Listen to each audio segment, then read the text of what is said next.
since 2021, when the volunteer stream monitoring program was essentially rebooted in our modern day, 30 active organizations are out there doing macroinvertebrate monitoring at least once a year, oftentimes 2 or 3 times a year. These are conservation districts, these are watershed councils, in a couple of cases, actually, universities and colleges getting out there collecting data. These altogether, our organizations together reach out to 1,500 volunteers annually. Some of these people are stalwarts. They come to every event, no matter what. But oftentimes, we just have students or people, just coming and going. So our broader reach is actually a lot more than 1,500 who have participated, but thankfully we do have those people who come back constantly, our leaders that make these teams really work, and we appreciate all of them. And I'll read all of their names individually now. No, just kidding. But yeah, great number of people.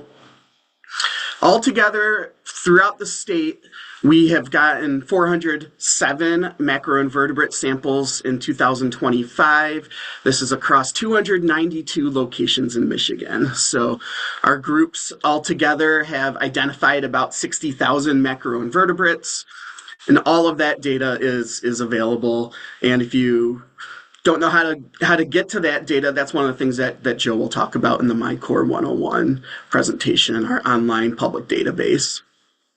We couldn't do it without the leaders of these organizations, the leaders, and then the broader volunteer base. We give out grants through the stream monitoring program.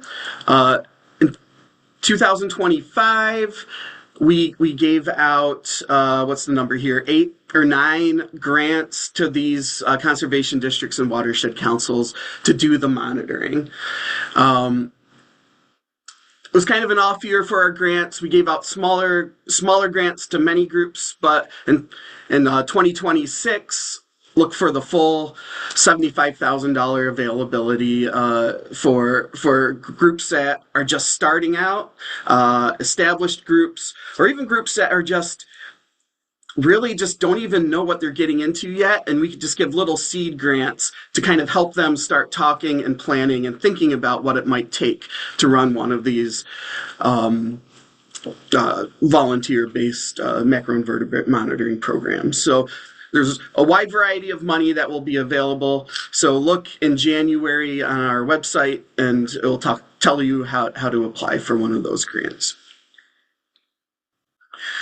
And the same time we do the monitoring program, we're also doing stream cleanups.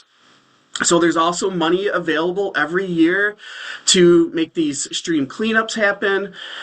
These are a little different. They go through municipalities and local governments. Watershed councils are welcome to partner with those, but it's those municipalities that actually get the grants. And this program cleans out a lot of trash from Michigan rivers.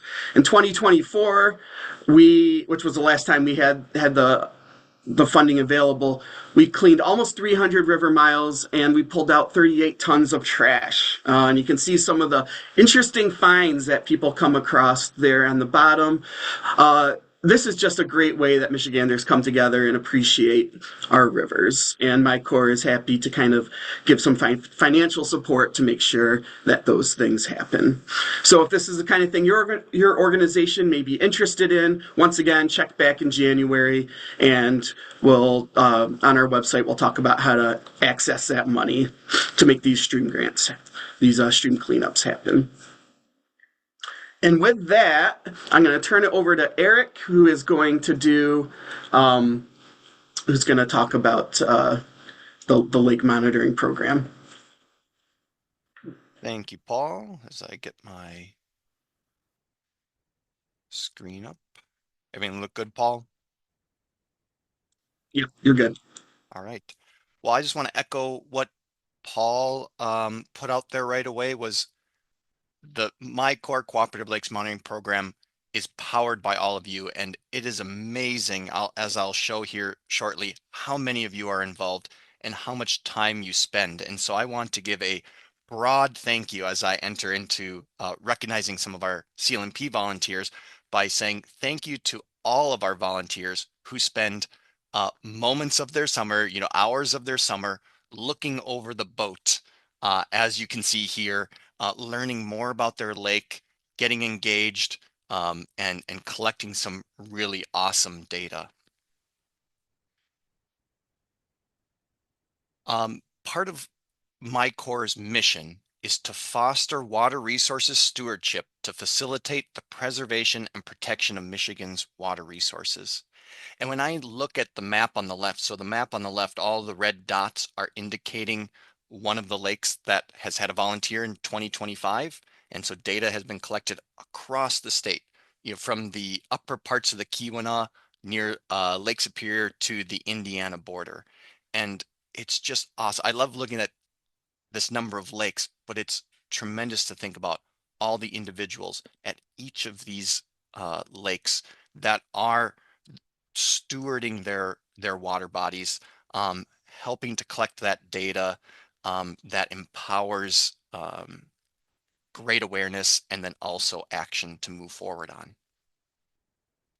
And like Paul, it's a good joke to say, and now it's time where I will name every volunteer who has signed up in our program as a lead or assisting volunteer. But but of course there are a lot. So in 2025 we had 418 volunteers who signed up as a lead or an assisting volunteer. We know there are many more as we talk to our volunteers out there, and so I will encourage all of you, if you are out on this call in 2026, make sure to have your assisting volunteers sign up, because we'd love to recognize them, and next year I can add them to this wonderful list of folks. And so as I mentioned, we had 418 known volunteers across 58 different counties on 337 lakes. And so thank you all. Like it is incredible. One of the best parts of my job with the Cooperative Lakes Monitoring Program is to work with all of you. And so it could be on the phone, via email, coming out to your lake to do a side-by-side. It's the passion of all of you that bring and continue my passion as well. This year we had quite a few new lakes join, and so our first year volunteers I want to give an applause to, as there's a lot to pick up and learn the process and spend time to collect quality data, and I want to thank you all for that. Also, I want to thank those new volunteers who have taken over for older volunteers. We've had a few lakes where volunteers, a certain volunteer had been working on a particular lake for many years, and then those new volunteers take over, and that is incredibly valuable. It is a tradition here at the CLMP to also recognize some of our volunteers who have been here for many years, and we have right around 100 volunteers who have been in the program for over 40 years. And I'm just going to talk just a couple moments about a few of them. I want to first recognize something that just is incredible, and that is our 40+ year as a CLMP volunteer. We have Jeff Shimp, who has been volunteering on Indian Lake in Kalamazoo County for 43 years. And as a celebration of that, I put Jeff's name in 43 point font. Thank you, Jeff. It is incredible. And I look forward to working with you on your 44th year. We also have a group between 25 and 30 year club, and Ron, Gene, and Jim. You may recognize Gene's name. Joe mentioned Gene not only worked to support the CLMP for many years, she was also a volunteer up in Iosco County in Northeast Michigan, and so she has been and her husband Jim have been a volunteer collecting data in the 25 to 30-year club. We also have folks that have been going 20 to 24 years. James, Joe, and Dan, thank you all very much. It's incredible to be going now a quarter century in the CLMP. And now we have a few more people between the years of 15 and 19.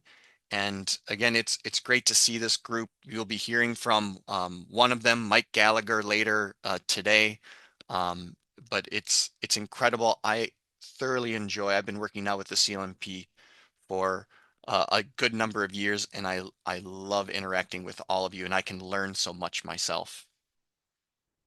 Our 10 to 14 year club grows even more, and this is one of our largest groups that grew for special recognition. So congratulations, or thank you everybody for that. And then our 5 to 9 year club. I'm so impressed with people's dedication. And when you are a long-term monitoring program, it is so wonderful to have some long-term volunteers continuing to collect that great quality data.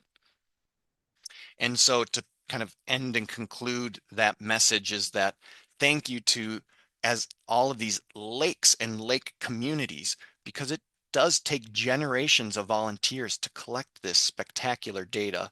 On the top, we have Quarry Lake that had been collecting between 1974 and 2025, as you can see here, almost continuous data. Largely, this was done by one person for many years, but then somebody has taken it up recently and continued to collect that great data in a consistent fashion that Paul and I will be talking about later today. And then I also want to call out Coldwater Lake down by the Indiana border.